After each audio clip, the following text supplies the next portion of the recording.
तो दोस्तों हेलो दोस्तों, तो हम कर रहे हैं मैथ्स का प्रिपरेशन जो कि सीटेट से रिलेटेड है। सीटेट 2026 में हम मैथ्स सेक्शन का यहाँ पर प्रिपरेशन कर रहे हैं।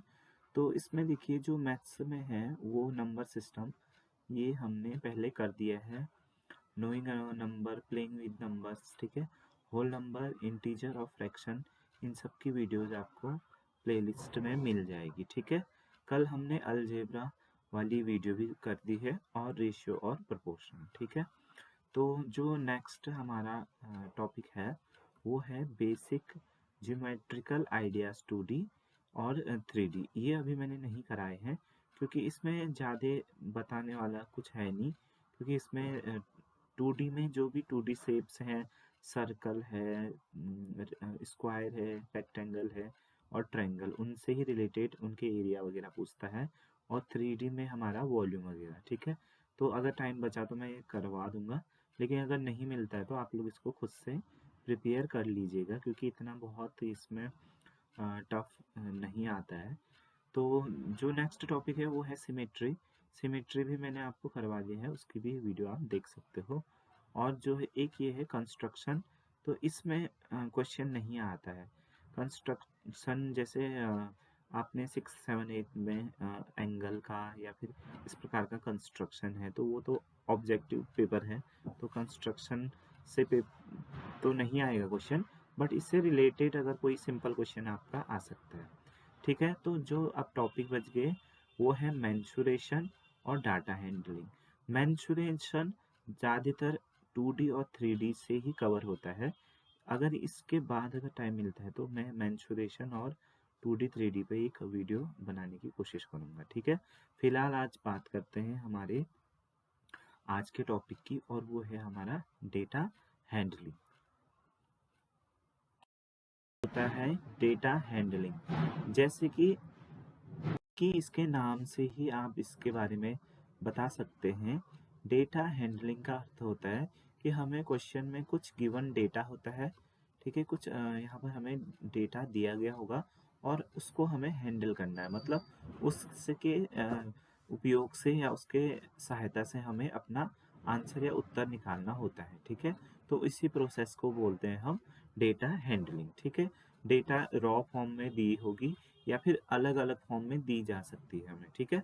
तो इसके अलग अलग टाइप है कि हमें डेटा किस किस के फॉर्म में या किस प्रकार से हमें दिया जा सकता है।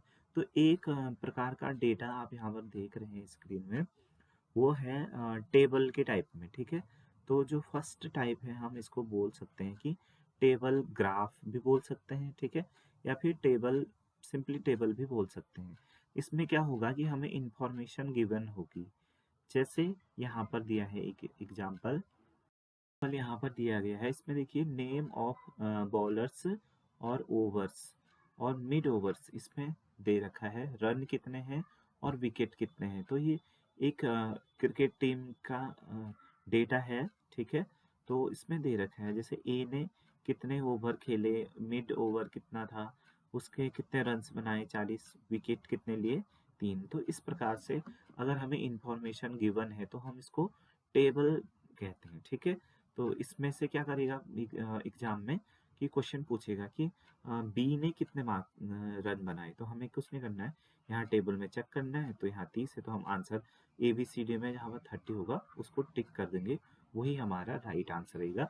बस इतना ही इजी होता है, इसमें बिल्कुल भी ऐसा नहीं है कि लेवल हाई रहता है, बहुत ही बेसिक क्वेश्चन रहता है। देखिए टेबल तो मैंने आपको बता दिया है, लेकिन वो टेबल बनती कैसी है उसके लिए देखिए यहाँ पर एक एग्जाम्पल दे रखा है, ऑर्गेनाइजिंग डाटा। इसमें देखिए बनाना है, इसकी काउंटिंग कर रखी है 1 2 3 4 5 6 7 8 करके, ठीक है। फिर हमने यहाँ पर लिख दिया 8।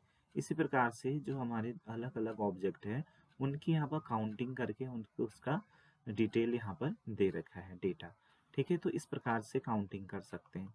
तो उसके बाद यहाँ पर जो उससे बेहतर तरीका है ऑब्जेक्ट को काउंट करने की या फिर उसके डेटा को काउंट करने की, वो रहती है लाइन खींच के, ठीक है। लाइन से हम काउंट करते हैं कि 1 2 3 4 5 6 7 8 9 10 करके। तो ये हमारा दूसरा तरीका है। ठीक है। जब बहुत बड़े बड़े नंबर्स थे तो हमारी लाइनें भी बहुत क्या होती है, कम पड़ने लग जाती है। तो क्या किया गया, लाइन की जगह में हमने क्या किया, 5 5 का पेयर बनाया। उससे क्या होगा कि हमें लाइन मतलब लाइन के उसमें हम अ, दिक्कत नहीं होगी। कैसे, अगर हम लाइन खींचेंगे तो हमें कभी कभी क्या हो सकता है कि मिस्टेक हो सकती है। तो अब क्या किया गया, 5 5 का एक टैली बना दिया गया। ठीक है। तो जो इसकी जो नेक्स्ट होता है डेटा को काउंट करने का, तो ये 5 5 का पेयर बनाया जाता है। ठीक है। इसमें लाइन भी 5 ही होती है, 1 2 3 4 और एक तिरछी। तो इसको बोलते हैं टैली मार्क। ठीक है। ये कोई वो नहीं है, ये सिर्फ एक तरीका है काउंटिंग का। ठीक है। या फ्रीक्वेंसी बोल सकते हैं, जैसे राइस कितने थे, तो कितने कट्टे राइस थे, या इस टाइप से, या फिर चपाती कितनी थी। तो ये काउंटिंग है, 1 2 3 4 5 15 5 5 10 और 13 14 सॉरी 10 13 14 सॉरी 10 11 12 13। तो यहाँ पर बताया गया है 13 था करके। ठीक है। तो ये होता है एक टेबल को बनाने का तरीका। ठीक है। एग्जाम में क्या आएगा, आपको पूरा टेबल गिवन होगा, हो सकता है उसमें टैली हो या ना हो सकता है डायरेक्ट जो मैंने आपको ऊपर बताया क्रिकेट से रिलेटेड वाला एग्जाम्पल, उसी की तरह सीधे आपको टेबल भी दे सकता है। तो आपको यहाँ से जो भी पूछा गया है वो सीधे आंसर करना है। ठीक है। तो जैसे उसने बोला कि 4 सुसाइड वाले कितने स्टूडेंट थे, तो हमें इसको टेबल को देख के बताना है, 5 स्टूडेंट थे। तो हम आंसर क्या हो जाएगा हमारा, 5। इतना सिंपल रहता है। ठीक है। तो ये था टेबल के बारे में, जो इसको हम टेबल के माध्यम से हम क्वेश्चन पूछा जाता है। दूसरा जो हमारा डेटा है, पहला हो गया टेबल। दूसरा जो होता है हमारा डेटा किसके फॉर्म में होता है, वो है पिक्टोग्राफ। जैसा कि आप इसके नाम से ही समझ सकते हो, पिक्टो मतलब होता है पिक्चर। तो यहाँ पर क्या होता है कि टैली या काउंटिंग की जगह पे हमें क्या दे देगा, सीधे उस चीज का पिक्चर अवेलेबल हो जाएगा। ठीक है। और फिर हमें क्वेश्चन पूछा जाएगा। ठीक है। तो यहाँ पर देखिए रो 1 में कितने बुक्स हैं, 1 2 3 4। तो ये बुक की काउंटिंग की जगह पे इनका पिक्चर दे दिया, तो इसको पिक्टोग्राफ कहते हैं। अब इस प्रकार का भी क्वेश्चन सीटेट में आया है, उसमें क्वेश्चन पूछा था। ठीक है। तो एक प्रीवियस ईयर में ये क्वेश्चन, इस टाइप का क्वेश्चन मैंने देखा है। ठीक है। इसमें अब जैसे क्वेश्चन इससे कैसे पूछा जा सकता है, आपको ये चीज़ तो समझ आ गई कि पिक्टोग्राफ कैसे दिखता है। इसमें प्रश्न कैसे पूछेगा कि रो 3 में कितने बुक्स है, तो आपको बताना है कि रो 3 कौन सा है, ये वाला, इसमें 2 बुक्स है, बस इतना इजी रहता है कि 3 बुक्स। इसी इतना ही इसका लेवल रहेगा। इसी प्रकार से अलग अलग आपको वहां पर ऐसा सेम टू सेम पिक्टोग्राफ न दिखे, जरूरी नहीं है, इसकी जगह पे कुछ और ऑब्जेक्ट यूज कर सकते हैं। ठीक है। यहाँ पर एक पिक्टोग्राफ का एग्जाम्पल है ये। इसमें देखिए कार, अलग अलग प्रकार के व्हीकल है हमारे पास, मोड्स ऑफ ट्रेवलिंग, और इसमें नंबर ऑफ स्टूडेंट्स है। देखिए तो प्राइवेट कार से कितने स्टूडेंट आते हैं, देखिए पिक्चर के माध्यम से बच्चों का ये देखिए 1 स्माइली इक्वल्स टू 1 स्टूडेंट, ये पैमाना भी दे रखा है, यूनिट भी दे रखा है। ठीक है। हमने क्या माना है, तो अब यहाँ से प्राइवेट कार में आने वाले कितने स्टूडेंट है, 1 2 3 4। ठीक है। और क्वेश्चन इसके ऐसे ही पूछता है कि साइकिल से आने वाले कितने बच्चे, तो हमें काउंटिंग करके बतानी होती है। ठीक है। पहला हमने बताया आपको टेबल, दूसरा बताया पिक्टोग्राफ। ठीक है। पिक्टोग्राफ के बाद जो नेक्स्ट है थर्ड वाला, वो होता है बार ग्राफ। अब बार ग्राफ में क्या होता है, जो हमारा इंफॉर्मेशन है या डेटा, उसको उसका इंटरप्रेशन कैसे होता है, बार के फॉर्म में। बार मतलब एक रॉड, देखिए बार का मतलब एक रॉड टाइप का होता है। ठीक है। इस प्रकार का एक ग्राफ बना होता है, इसी को बोलते हैं बार ग्राफ भी बोलते हैं, या फिर इसको हम बोलेंगे रॉड भी बोलते हैं इसको, या फिर हम बार, वैसे ज़्यादातर इसको बार ग्राफ ही बोला जाता है। तो ठीक है। इसमें इंफॉर्मेशन कैसे दिया गया होता है, इसमें हम 2 एक्सेस का यूज करते हैं। ठीक है। 2 एक्सेस का यूज किया जाता है। तो देखिए यहाँ पर देखिए टाइम इंटरवल दिया गया है। ये एग्जांपल है कि सुबह 6 बजे से 12 बजे के बीच कितने व्हीकल एक पर्टिकुलर एरिया से गुजरते हैं करके।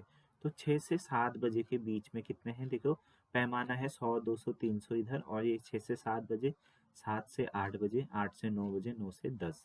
तो 6 से 7 में कितने हैं, लगभग 100 से ज़्यादा है ये, लगभग कितना है 150 के करीबन यहाँ पर गाड़ियाँ निकल रही है। ठीक है, यहाँ पर तो एग्जैक्ट पता नहीं चल रहा है, बट आपको एग्जाम में एग्जैक्ट वाला ही ग्राफ दिया जाएगा। ठीक है, और अगर ऐसा है बीचों बीच है तो लगभग यहाँ पर 150 आप समझ सकते हो। ठीक है, तो अब इस प्रकार के जो ग्राफ है उसको बोलते हैं हम बार ग्राफ। ठीक है, इसमें ये तो आपको समझ में आ गया होगा। इसमें क्वेश्चन किस प्रकार से पूछता है कि जैसे 9 से 10 बजे के बीच कितनी गाड़ियाँ पास हुई, तो 9 से 10 वाला देख लो, इसमें कितनी गाड़ियाँ हुई, लगभग ये सीधा आ जाएगा यहाँ पर 900 के साथ। तो ठीक है, तो 9 से 10 बजे लगभग 900 गाड़ियाँ दी है। हो सकता है आपको एक ही ना पूछे, दो चीज़ें पूछे ले, 9 से 10 और 11 से 12 कितनी गाड़ियाँ टोटल कितनी हुई, टोटल पूछ लिया अगर, तो 9 से 10 तो 900 आपने निकाल ही लिया। अब 11 से 12 भी देख लीजिए कितना होगा, 11 से 12 लगभग लगभग ये 400 के समथिंग आ रहा है। ठीक है, तो 11 से 12 हमारा कितना गया, 400। अब उसने टोटल पूछा था 9 से 10 और 11 से 12, तो क्या कर देंगे हम दोनों को ऐड कर देंगे। ठीक है, वो तो उस पर डिपेंड करता है कि वो क्या पूछ रहा है। ठीक है, ऐड भी करना सकता है, हो सकता है वो माइनस के फॉर्म में पूछ दे। और 9 और 4 13, लगभग 1300 टोटल गाड़ियाँ निकली होंगी कब, 9 से 10 और 11 से 12 के बीच में। ठीक है, इस प्रकार से आपको क्वेश्चन पूछेगा, इसी प्रकार से आपको एक ग्राफ दे देगा और अलग अलग टाइप के आपको क्वेश्चन पूछेगा। बहुत ज़्यादा डिफिकल्ट होता नहीं है ये, इसी में से आपको फिगर में से निकालना होता है कि क्या है हमारा डेटा हैंडलिंग, मतलब डेटा को हैंडल करना।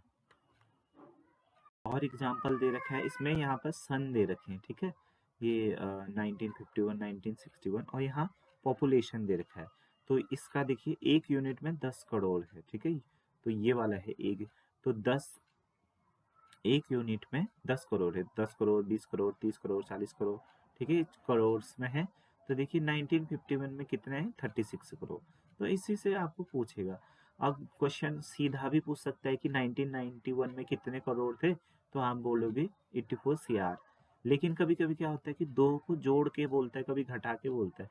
हो सकता है कि उन्होंने 1991 और सन 2001 में मिलाकर टोटल पूछ ले। ठीक है, तो तब क्या करोगे आप, 84 में 102 को आप ऐड कर लोगे। ठीक है, ये एग्जाम्पल है ये बार ग्राफ का। आई होप आप लोगों को सफिशेंट यहाँ पर मैंने एग्जाम्पल दिखा दिए हैं बार ग्राफ के, तो आपको आइडिया आ गया होगा कि आपको बार ग्राफ कैसे हैंडल करना है। देखिए हमने कितने तरीके से डाटा को हैंडल करना सीखा। सबसे पहला हमने देखा कि हमारे किसके फॉर्म में हो सकता है, टेबल के फॉर्म में, जिसमें टैली वगैरह दिया गया था। ठीक है, टैली या रॉ फॉर्म में भी हो सकता है आपका डेटा, तो वो टेबल था। दूसरा हमने देखा पिक्टोग्राफ। पिक्टोग्राफ में क्या था, पिक्चर के फॉर्म में हमारा इंफॉर्मेशन दिया था और उससे हमें क्वेश्चन पूछेगा और उसका आंसर देना है। ठीक है, थर्ड हमने जो देखा वो देखा हमने बार ग्राफ। ठीक है, बार ग्राफ। तो बार ग्राफ में क्या था कि दो हमारे पास पैमाने थे, उनके बीच में बार के फॉर्म में इंफॉर्मेशन था, तो इसको हम बोल रहे थे कि बार ग्राफ, या फिर इसको डाटा हैंडलिंग के बार ग्राफ वाला बोल सकते हैं। ठीक है, अब इसमें एक और इम्पोर्टेंट रहता है, वो होता है पाई चार्ट। ठीक है, पाई चार्ट वो यहाँ इस बुक के PDF में नहीं दे रखा है, तो मैं अपने से बता देता हूँ आपको। तो उसमें क्या रहता है, पाई चार्ट एक सर्कल के फॉर्म का रहता है। ठीक है, सर्कल का रहता है, और इसमें इसी का रूल भी लगता है। एंगल, अगर सर्कल है तो इसमें कौन सा कॉन्सेप्ट लगता है, एंगल वाला, सॉरी, ANGLE, एंगल वाला कॉन्सेप्ट लगता है। देखिए इसमें किस प्रकार का ग्राफ दिया जाता है, देखिए इस प्रकार से यहाँ पर अलग अलग रीजन डिवाइड कर देगा ग्राफ में। ठीक है, और इसमें बता देता है कि मान लीजिए ये 20% है। ठीक है, ये 30% है ऐसे, और ये मान लीजिए ये 50 हो गया, और ये हो गया मान लीजिए 50, 30, 40 कर देते हैं इसको, तो कितना हो जाएगा, टोटल हमें 100% बनाना होता है ना किसी को भी, तो 20 ये 30 50 50 और 90 तो ये 10 बोल देते हैं। ठीक है, अभी वैसे एग्जैक्टली नहीं बनाए क्योंकि 10 वाला थोड़ा 20 और 30 से छोटा बनना चाहिए। तो इस प्रकार से हमें इंफॉर्मेशन गिवन होती है, एक सर्कल के अंदर होता है। ठीक है, तो इसमें कैसे निकालते हैं, परसेंट में अगर दिया है, परसेंट में दिया है तो हम क्या करेंगे, इन सब का ऐड, जितना भी ये है ग्रैंड टोटल है, इन जितने भी पार्ट दिए हैं ना, इन सब का ऐड करके हम किसके इक्वल कर देंगे, टोटल परसेंटेज को हम कर देंगे 100% के अंदर। ठीक है, अगर परसेंट में दिया गया है, दो तरीके से पूछा जा सकता है, एक परसेंट और दूसरा मैंने आपको बताया एंगल वाला। एंगल में क्या होता है कि जैसे यहाँ पर डिग्री दे दी होती है, जैसे 30 डिग्री ऐसे करके। ठीक है, और 40 डिग्री। ठीक है, तो उस समय क्या करते हैं हम, एंगल सर्कल के सेंटर में एंगल कितना बनता है, 360 डिग्री। तो 360 डिग्री की वैल्यू हम क्या कर देते हैं, 100% के इक्वल कर देते हैं। तो यहाँ से हम जिस भी डिग्री की वैल्यू निकालनी होती है, 1 डिग्री की तो 100/360 कर देंगे, तो 1 डिग्री की कितनी आ जाएगी, 10/36, और उसको सिंप्लीफाई करेंगे तो जितना भी आ रहा है। ठीक है, 10/36 कितना आ जाएगा, 2 5 जा 10, 2 1 जा 2, 2 8 जा 16, तो 5/18 आ रहा है यहाँ पर। तो इस प्रकार से होता है। ठीक है, आई होप आपको भले पाई चार्ट सॉल्व करना अभी नहीं भी आया हो, बट आपको एक चीज़ ये पता चल गया कि जो चौथा जो हमारा टाइप है वो किस फॉर्म का होता है, पाई चार्ट का होता है। और पाई चार्ट में क्या आता है, सर्कल के अंदर हमारे पास इंफॉर्मेशन रहती है, और उसमें या तो फिर हमारा परसेंटेज के फॉर्म में इंफॉर्मेशन होता है, या तो एंगल के फॉर्म में होता है। और कभी कभी हम इन दोनों को एक साथ मिला करके यहाँ से एंगल से परसेंटेज, परसेंटेज से एंगल में कन्वर्ट भी करना होता है। और रिलेशन मैंने आपको बता ही दिया है, सेंटर में कितने डिग्री की एंगल बनेगा, 360 डिग्री का एंगल बनेगा, और वो परसेंटेज में 100% के इक्वल होता है। ठीक है, तो यहाँ से इस प्रकार से जो हमें इंफॉर्मेशन या डेटा होता है उसको सॉल्व करना होता है, उससे रिलेटेड क्वेश्चन पूछता है हमें। अब यहाँ पर कैसे क्वेश्चन पूछेगा, मान लीजिए एजुकेशन में खर्चा होने वाला परसेंटेज है, तो पूछेगा एजुकेशन में कितने परसेंट रुपए खर्च हो रहे हैं, तो हम करेंगे 40%। मान लीजिए इसने दिया है टोटल 4,000 रुपये, अब इसको एजुकेशन में 40% खर्चा करना है। अगर परसेंट में पूछ लिया कि कितने परसेंट एजुकेशन में खर्चा हो रहा है, तो हम सीधे आंसर कर देंगे 40%। बट अगर वो पैसे में पूछेगा तो हमें क्या करना पड़ेगा, इस 4,000 का 40% निकालना पड़ेगा। ठीक है, और जो कि कितना हो जाएगा, जैसे हम निकाल लेते हैं बाई चांस, 4,000 का 40% निकालेंगे तो कितना आ जाएगा, 4 चौको 16, तो लगभग 1,600 रुपये यहाँ पर आ जाएगा। ठीक है, तो ऐसे भी क्वेश्चन आपसे पूछा जा सकता है। आई होप आपको ये पाई चार्ट वाला समझ में आ गया होगा। ठीक है, तो इतने ही टाइप के हमारे पास डाटा हैंडलिंग आता है। ठीक है, मोस्टली हमारा पाई चार्ट से और पिक्टोग्राफ से या बार ग्राफ से ही हमें देखने को मिलता है पेपर में।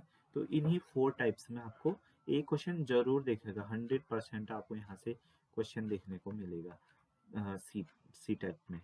तो आप इसको बिल्कुल छोड़िएगा मत, एक क्वेश्चन इसका कीजिएगा, बहुत इजी होता है। पाई चार्ट वाला बेशक आपको अभी थोड़ा सा कंफ्यूजिंग लग रहा होगा, इसका एक एग्जाम्पल करेंगे तो आपको ये भी इजी लगेगा। ठीक है, देखिए ये जो क्वेश्चन नंबर 42 है, ये सन 2024 में जो CTET का पेपर हुआ था उसका एक क्वेश्चन है। तो देखिए डाटा हैंडलिंग का क्वेश्चन है, तो इसको पढ़ते हैं। देखिए क्या दिया गया है, the time spent by a student during a day in different activities is represented by sector of centre angle in a pie chart as given below. ठीक है, तो पाई चार्ट वाला क्वेश्चन है आया था जो, तो इसमें दे रखा है इन्होंने कि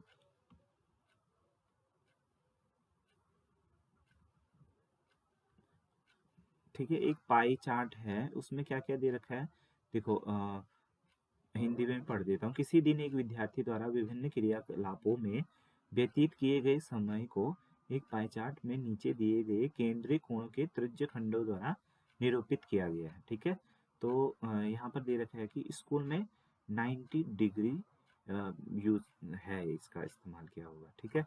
मतलब इतना व्यतीत करता है ये।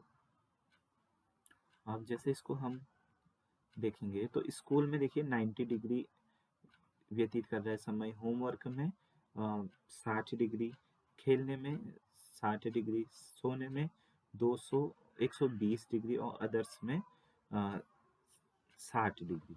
तो हम इसको बना सकते हैं, इसको वैसे बनाने की ज़रूरत नहीं है, बट आप लोगों को एक्सप्लेन करने के लिए मैं बना देता हूँ ताकि आप लोगों को समझ में आ जाए, ठीक है। सॉरी, इसी से बना देता हूँ क्योंकि इसमें से बनाना थोड़ा मुश्किल रहेगा, ठीक है।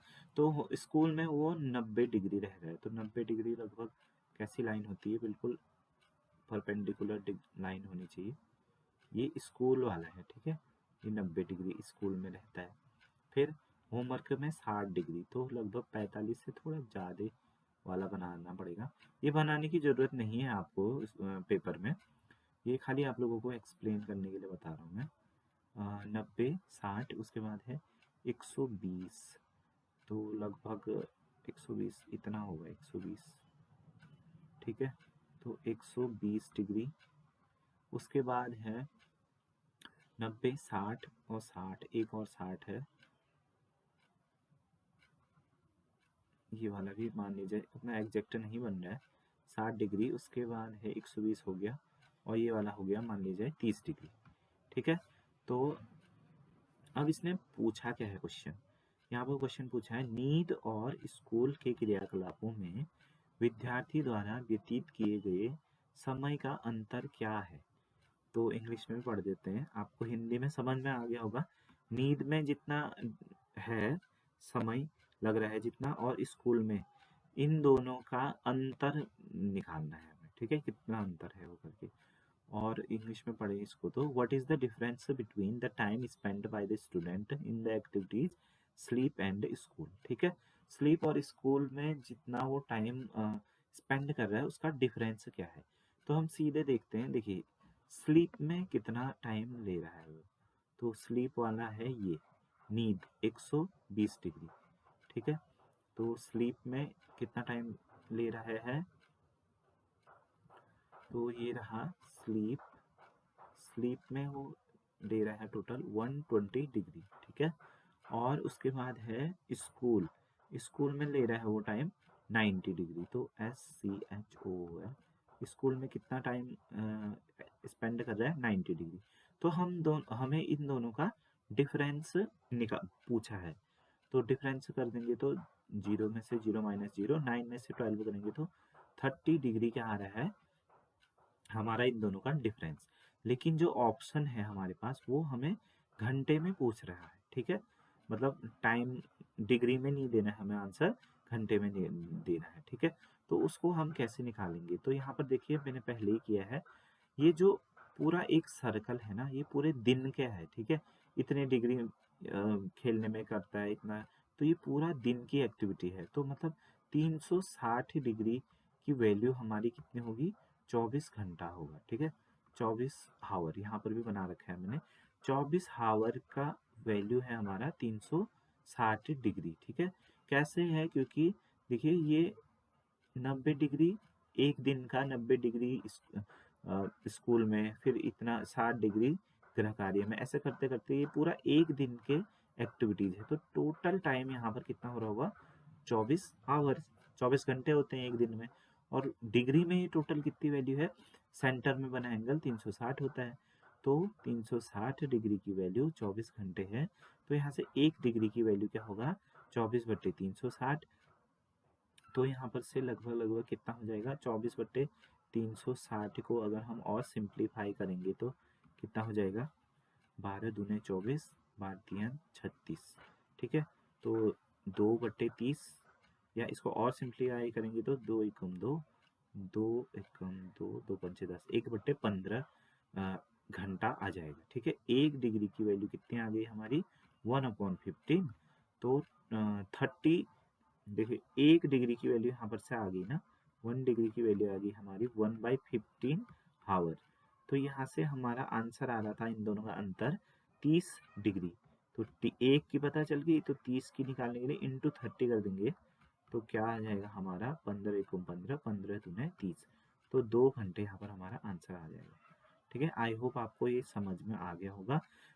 वैसे इसमें पाई चार्ट बनाने की ज़रूरत नहीं थी, लेकिन मैंने आप लोगों को एक्सप्लेन करने के लिए यहाँ पर पाई चार्ट बनाया है, ताकि आपको ये डिग्री वाला समझ में आ जाए। ठीक है, अगर हम इन सभी को ऐड कर ले तो 360 आना चाहिए हमारा। देखिए अगर वैसे ऐड कर लेते हम तो आ रहा है या नहीं देख लेते हैं। 120 और कितना है, 90 है, और 60, 60 2 बार है। एक काम करते हैं, सीधे जोड़ देते हैं। कैसे, 60 है और 60 2 बार है ना, तो ये 120 हो गया, और 120 एक बार और था, 2 बार 120 हो गए, तो 12 दूनी 24, 240 हो गया। ठीक है, तो 60 60 ऐड कर लिया हमने, 120 भी ऐड कर लिया। अब कितना है, 90 और 30 कितना हुआ, 120 और जोड़ देते हैं इसमें, तो कितना हो जाएगा, 0 4 2 6 और 3, देखो 360 है ना डिग्री में टोटल। ठीक है, तो ये टोटल डिग्री में 360 था और हावर में 24 घंटा था। ठीक है, तो यहाँ पर 2 घंटे हमने आंसर निकाल दिया। आई होप आपको ये एक्सप्लेनेशन समझ में आ गया होगा। और डेटा हैंडलिंग का एक क्वेश्चन 100% आप मान लीजिए सीटेट में पूछेगा ही पूछेगा, आपको उसको छोड़ के नहीं आना है, बहुत ईजी रहता है, आपको उसको करके आना है। ठीक है, आई होप आपको ये एक्सप्लेनेशन समझ में आया होगा। तो मिलते हैं अब नेक्स्ट वीडियो में, तब तक के लिए बाय।